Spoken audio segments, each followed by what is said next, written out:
नमस्कार दोस्तों, मैं अनूप सिंह आज विशेष के इस अंक में आपका बहुत बहुत स्वागत करता हूं। अमेरिका के राष्ट्रपति डोनाल्ड ट्रंप यूक्रेन और रशिया के बीच चल रहे युद्ध को रुकवाने के लिए सतत प्रयासरत हैं। यह प्रयास पहले भी हुए हैं और मोदी जी ने भी किए हैं। मोदी जी रशिया की राजधानी मॉस्को भी गए और यूक्रेन की राजधानी कीव भी गए। मॉस्को जाकर के वो व्लादिमीर पुतिन से मिलते हैं जो रशिया के राष्ट्रपति हैं, और कीव जाकर के वो यूक्रेन के राष्ट्रपति से मिलते हैं जो व्लादिमीर जेलेंस्की हैं। और राष्ट्रपति डोनाल्ड ट्रंप जब से सत्ता में आए हैं तब से उनका भी यही लगातार प्रयास है, और इस प्रयास के चलते उन्होंने जेलेंस्की को, जो यूक्रेन के राष्ट्रपति हैं, उनको अमेरिका बुलाया। इज्जत से दरवाजे तक गए, दरवाजे पे जाकर के उनको रिसीव किया। मैं बात कर रहा हूं ओवल ऑफिस की, जहां पे ये वार्तालाप होनी थी। तो ट्रंप जाते हैं दरवाजे तक, उनको रिसीव करते हैं, हाथ मिलाते हैं, गर्मजोशी से मिलते हैं और उनको बाकायदा अपने साथ लेकर के अंदर आते हैं। जब वार्तालाप शुरू हो जाती है तब क्या होता है, तब जेलेंस्की यह भूल जाते हैं कि वो एक महाशक्ति के सामने बैठे हुए हैं। शायद उनकी यह आदत जो बाइडेन के समय से पड़ी, भाई ये युद्ध क्यों चल रहा है? ये युद्ध तो अमेरिका की मदद से ही चल रहा है, जो मदद इससे पहले की सरकार, जो बाइडेन की सरकार जेलेंस्की को देती आई है। भाई इंटेलिजेंस अमेरिका ने प्रोवाइड किया, हथियार अमेरिका ने प्रोवाइड किया और पैसे अमेरिका ने प्रोवाइड किए। इसके बगैर क्या जेलेंस्की युद्ध लड़ भी सकते थे? वो युद्ध क्या सप्ताह भर चल भी सकता था? नहीं चल सकता था। तो जो बाइडेन के समय उनको सर पे चढ़ाया बाइडेन ने, अब बाइडेन की क्या उनका इसमें उनको क्या मिल रहा था? क्या वो अमेरिका का हित देख रहे थे इतने अरबों डॉलर रुपए खर्च करके, और दो देशों के बीच में युद्ध होते रहने को देख करके, उसको बढ़ावा दे करके पूरी दुनिया की सप्लाई चेन डिसरप्ट हो रखी है। और जो यूरोपियन कंट्रीज हैं अमेरिका के कहने पे जो समर्थन कर रही हैं जेलेंस्की का, सबसे ज्यादा भुक्तभोगी हैं वो। वहां महंगाई का लेवल देखिए। तो ट्रंप ने बुलाया मिलने के लिए, लेकिन जेलेंस्की भूल गए कि किसी महाशक्ति के सामने बैठे हैं, और उन्होंने बहस करने की कोशिश की डोनाल्ड ट्रंप के सामने। अब डोनाल्ड ट्रंप के सामने जेलेंस्की बहस कर रहे हैं तो डोनाल्ड ट्रंप कहां चुप होने वाले थे? तो डोनाल्ड ट्रंप भी उसी अंदाज में उनको जवाब देते हैं। जवाब क्या देते हैं? उनको समझाते हैं, तल्ख लहजे में समझाने की कोशिश करते हैं। बीच में जेडी वेंस भी आ जाते हैं जो अमेरिका के उपराष्ट्रपति हैं, वो भी जेलेंस्की को समझाने की कोशिश करते हैं। लेकिन जेलेंस्की की समझ की सुई, सोच की सुई एक जगह अटकी हुई है। आखिर वो ये युद्ध खत्म क्यों नहीं करना चाहते? भाई व्लादिमीर पुतिन कई बार कह चुके हैं कि मैं युद्ध को खत्म करना चाहता हूं, मैं शांति चाहता हूं। कभी यूक्रेन जो आप यूक्रेन देख रहे हैं, ये यूरोप की एक कंट्री है, और बल्कि मैं ये कहूं कि भूभाग की दृष्टि से देखें तो यूरोप की सबसे बड़ी कंट्री है। कहने को तो यूरोप में रशिया भी आता है, लेकिन वो आधा यूरोप में है, आधा एशिया में है, तो उसे यूरेशिया की कंट्री कहते हैं। तो रशिया को हटा देते हैं।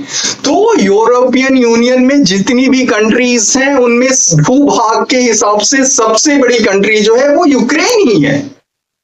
आबादी करीब 41 मिलियन है, यानी कि करीब 4 करोड़ 10 लाख के आसपास आबादी है। तो कहने का मतलब यह है जेलेंस्की 3 साल से युद्ध लड़े जा रहे हैं। भाई किसी निष्कर्ष पे पहुंचे, और कैसी जिद है, और सबके सामने इस तरीके की हठ धर्मिता। भाई प्रयास करके एक अच्छे समझौते पे पहुंच करके युद्ध को विराम करो। यही ट्रंप चाहते हैं, यही मोदी चाहते हैं, यही पुतिन चाहते हैं, यही दुनिया चाहती है। कुछ लोगों के छुपे एजेंडे हो सकते हैं। जो बाइडेन का क्या छुपा एजेंडा रहा होगा?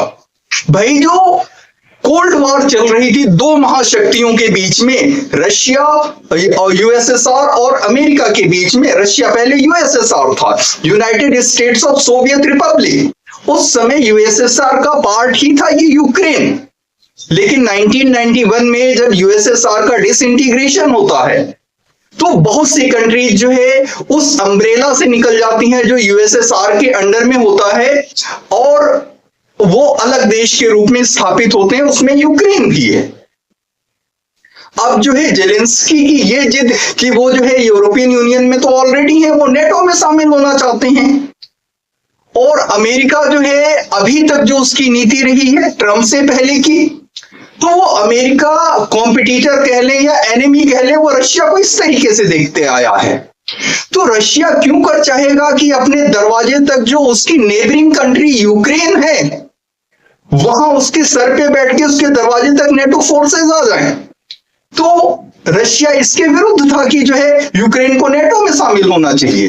अब ये व्लादिमीर जेलेंस्की जो है यूक्रेन के राष्ट्रपति, ये एक्चुअली जो है एक कॉमेडियन रहे हैं। हमारे देश में एक कॉमेडियन जो है वो देखिए मुख्यमंत्री पद संभाले हुए पंजाब के, कितना अच्छा गवर्न कर रहे हैं सबको पता है। तो भाई कलाकार, अब कॉमेडियन है भाई, ठीक है, तो राष्ट्रपति बन गए। बताइए, एक देश के 3 साल से युद्ध लड़े जा रहे हैं, ना खुद के पास सैन्य बल उस तरीके का, ना खुद के पास जो है हथियार है, ना पैसा है, और जो दूसरे देश हथियार और पैसा आपको दे रहे हैं, आखिर उनका कुछ तो हित छुपा होगा। वो रसिया को बर्बाद देखना चाहते हैं या उनका कुछ और हित है, लेकिन कम से कम यूक्रेन का हित तो नहीं है। तो ये जेलेंस्की को समझ में क्यों नहीं आता है? आज इससे पहले, इस बैठक से पहले 2 राष्ट्राध्यक्षों के बीच में इस तरीके की तू मैं तल्ख बहस, गर्मा गर्म बहस कभी नहीं दिखी। भाई पद को सम्मान दिया जाता है, जो समकक्ष पद होता है वो उसको हमारे देश में छोटे छोटे देश के भी अगर जो कोई राष्ट्राध्यक्ष आएंगे तो उनको प्रोटोकॉल के तहत उसी तरीके का सम्मान दिया जाएगा, चाहे वो छोटा सा देश भूटान ही क्यों ना हो, नेपाल ही क्यों ना हो। तो जेलेंस्की का ओवल हाउस में जिस तरीके से जो है जो बहस हुई, आप बगल में देखिए वीडियो चल रहा है, इसको मैं जो है मैंने म्यूट कर रखा है, वीडियो के जो है विश्लेषण के बाद में इसको लगा दूंगा, आप पूरा सुनिएगा। तो कहने का मतलब ये है कि ये बहस हुई, इससे बचा जा सकता। आप बैठे थे वहां पे बात करने के लिए, आप युद्ध को रोकने के लिए बैठे थे, ये रास्ता तलाशने के लिए बैठे थे कि युद्ध को कैसे रोका जाए, कैसे रुकवाया जाए, लेकिन आप वो ना करते हुए आप बहस में पड़ गए। भाई ट्रम्प का कहना है कि हमने जो है 350 अरब डॉलर जो है इनको दिए हैं और हथियार दिया, सब कुछ दिया। क्या अमेरिका मदद ना करता तो कभी जो है जेलेंस्की लड़ भी सकते थे? अमेरिका ने तल्ख अंदाज में कहा, ट्रम्प ने, कि आप क्या दुनिया को जो है, पूरी मानवता को जो है खतरे में डालना चाहते हैं? दुनिया को थर्ड वर्ल्ड जो है वर्ल्ड वार की तरफ ले जाना चाहते हैं? आप किस तरीके का जुआ खेल रहे हैं? क्या यह आपकी हठधर्मिता है? जब उनको बुलाया गया था तो एक मिनरल डील होनी थी अमेरिका के साथ में। यूक्रेन की सॉइल जो है मिनरल रिच सॉइल है, बहुत प्राकृतिक संपदा है उसके पास, तो मिनरल डील साइन। अच्छा, इनका दिमाग भी घड़ी घड़ी पलटता रहता है जेलेंस्की का। भाई कुछ हफ्ते पहले तो ये कह रहे थे कि हम जो है मिनरल डील साइन नहीं करेंगे, और बाद में वो मिनरल डील साइन करने के लिए अमेरिका पहुंच भी जाते हैं। तो जेलेंस्की क्या सोच रहे हैं? उनको दुनिया की नहीं पड़ी है। दुनिया में जिस तरीके से सप्लाई चेन पूरी तरीके से डिसरप्ट हुआ पड़ा है, जिसकी वजह से इतनी महंगाई बढ़ी हुई है, उससे कुछ लेना देना ही नहीं है। अपने देशवासियों से कुछ नहीं लेना देना है। पूरा जो है शहर के शहर खंडर हो गए। आपको बता दूं मैं कि यूक्रेन एक ऐसा देश है जहां पे अर्बनाइजेशन बहुत ज्यादा है, शहरीकरण बहुत ज्यादा है, लेकिन बजाय इसके कि ध्यान दें अपने देश के डेवलपमेंट पे, तो पहले तो गुटबंदी करने की कोशिश की। नेटो में कैसे, क्यों जाने देगा रशिया? भाई क्यों एग्री हो जाएगा कि आप नेटो में चले जाएं? कल तक आपका हाथ थाम करके आपकी मतलब यूक्रेन का वजूद ही क्या है? जब यूएसएसआर था उस समय जितनी डेवलपमेंट रशिया की हुई यानी रशिया की हुई यानी कि यूक्रेन की भी हुई। यानी कि हमारे देश के जितने भी राज्य हैं, अगर जो यहां पे ये प्लांट लगा दिया, यहां पे ये प्लांट लगा दिया, यहां पे ये डेवलपमेंट का काम कर दिया, वैसे ही तो यूएसएसआर में होता था। तो यूएसएसआर में कुछ भी होता था तो यूक्रेन में भी तो होता था। और आज आप जो है अलग देश बन गए, ठीक है, खुश रहिए, लेकिन आप जो है अब नेटो के साथ चले जाएंगे, जबकि रशिया का सबसे बड़ा कंसर्न यही रहता है, उसको खतरा होगा तो नेटो से होगा और किससे होगा। तो इससे बचना चाहिए था। अगर जो वो होशियार होते तो सबसे पहले तो इस बात से बचते। और उसके बाद जो है युद्ध लगातार जारी किए हुए हैं, कुछ पल्ले कुछ भी नहीं है।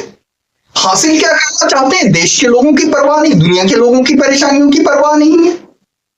और इस तरीके से बेइज्जत होके वहां से निकले, ना खाना खाया ना कुछ किया, और वहां से निकले और भाई उनको कहा गया कि जाइए आप। जब दोबारा जो है आपकी समझ में आए कि शांति क्या होती है और शांति कैसे स्थापित करना है, मन बन जाए तो दोबारा आ जाइएगा। तो किसी राष्ट्राध्यक्ष को दूसरे राष्ट्राध्यक्ष से बात करते समय जो है जरा समझना चाहिए, भाई ये बाइडेन नहीं है, ना तो बाइडेन जैसा ट्रम्प का कोई हिडन एजेंडा है, ना तो उनका ट्रम्प का इस तरीके का टेम्परामेंट है, नेचर है। तो आपको पहले से रीडिंग करके रखनी चाहिए थी। तो देखिए, मैं वीडियो के साथ आपको छोड़ के जाता हूं, और जो है ऐसा जो है वास्तव में अपने आप में एक अजीब सा उदाहरण पेश हो गया। कभी दो राष्ट्राध्यक्षों के बीच में इस तरीके की तर्क बहस नहीं हुई, ना होनी चाहिए। धन्यवाद। In the destruction of your country. Mr. President, What do you mean? I'm talking about the kind of diplomacy that's going to end the destruction of your country. Mr. President, with respect, I think it's disrespectful for you to come into the Oval Office and try to litigate this in front of the American media. Right now, you guys are going around and forcing conscripts to the front lines because you have manpower problems. You should be thanking the President for trying to bring an end to this conflict. Have you ever been to Ukraine? That you say what problems we have? I have been to. I've actually watched and seen the stories, and I know what happens is you bring them on a propaganda tour, Mr. President. Do you disagree that you've had problems bringing people in your military? And do you think that it's respectful to come to the Oval Office of the United States of America and attack the administration that is trying to prevent the destruction of your country? A lot of questions. Let's start from the beginning. Sure. First of all, during the war, everybody has problems. Even you, but you have nice ocean and don't feel now, but you will feel it in the future. God bless you. Don't know that. God bless you. God bless you. Will not have a war. Don't tell us what we're going to feel. We're trying to solve a problem. Don't tell us what we're going to feel. I'm not telling you. Because you're in no position to dictate that. Remember this. You're in no position to dictate what we're going to feel. We're going to feel very good. Feel influence. We're going to feel very good and very strong. You will feel influence. You're right now not in a very good position. You've allowed yourself to be in a very bad position, and it happens to be right From about the very beginning of the war. You're not in a good position. You don't have the cards right now. With us, you start having cards. Right now, you're playing cards. You're playing cards. You're gambling with the lives of millions of people. You're gambling with World War III. You're gambling with World War III.